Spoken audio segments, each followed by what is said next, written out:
The world-renowned musical Joseph and the amazing Technicolor Dreamcoat is having a successful run in Sydney, coinciding with major events this month, including World Pride. Well, joining me live is one of the stars, Paulini. Hello and congratulations, Paulini. How are you?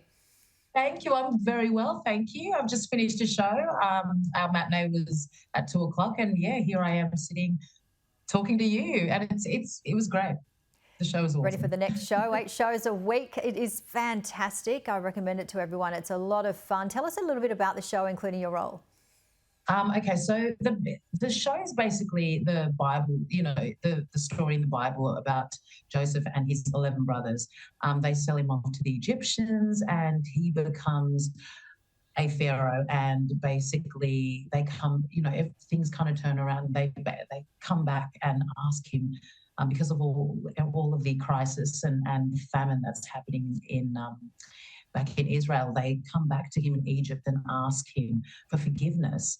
And I basically play the beautiful role of the narrator, who basically introduces each scene.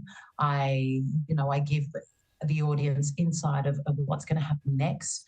I get to tell the story with the beautiful kids that are on stage with me most of the time. And I'm basically singing the whole thing. There's no spoken lines or anything like that. It's all sung. And yeah, it's such a fun show, a vibrant show. It's so magical because the kids just bring that magic to it. And 8 shows a week. I'm loving every moment of it. It's a challenge, but hey, I'm up for the challenge. Good on you. Well, it's certainly, as you said, so light and bright and suitable for all ages. And the New South Wales, the government in New South Wales and the Nationals, they're certainly providing support to ensure that the production can run the full season in Sydney. It's certainly really important, isn't it? We've got, the industry, your industry, along with obviously a lot of other industries that have had a really tough time through COVID, but your industry, the first to shut down, especially in Broadway. Yeah, we got hit hard. And, I remember talking to some of my friends who were in the music industry, and it was so depressing. It was a time that was quite depressing. It was dark for us because we just felt like there was no support. And, I got to say, thank God that we have support for this show, for it to be able to run and for us to kind of do a few months here in Sydney. That we're so thankful that the government has given us funding to keep it going. And it really is a blessing, in especially because of everything that's happened, COVID. Even after COVID, we were still struggling to kind of get back on our feet. So yeah, it's a blessing. And also, there's over 150 local jobs in the arts and hospitality industries, and then you've got that flow-on effect with nearby restaurants, hotels, transport. So it's just a fantastic flow-on effect for the economy. Absolutely, yeah. And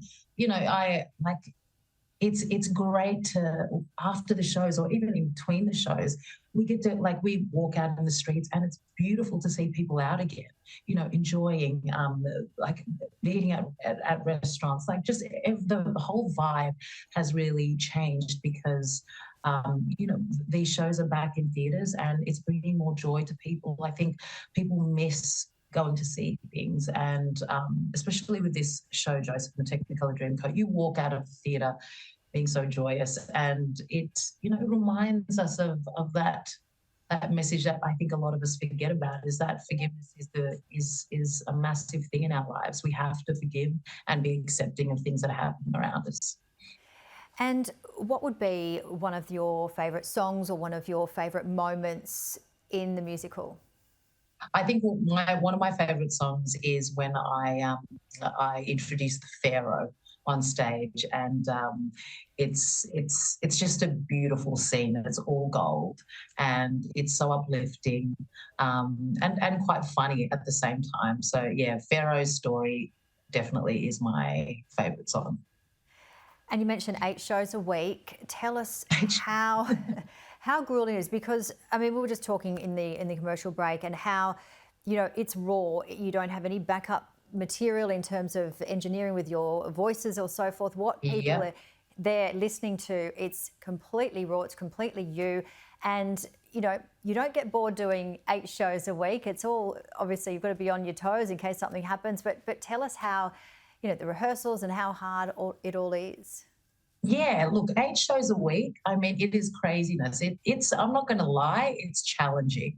But the beautiful thing about theatre, as you said, is it's all live. So whatever happens on that stage, it's all raw. There is no auto tune.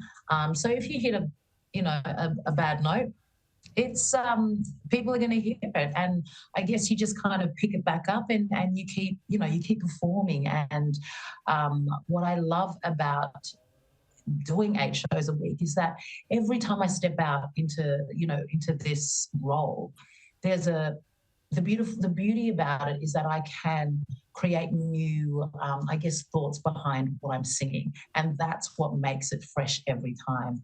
And I tell the story differently every time, and sometimes, I'll improvise like singing and just kind of sing the lines a little differently.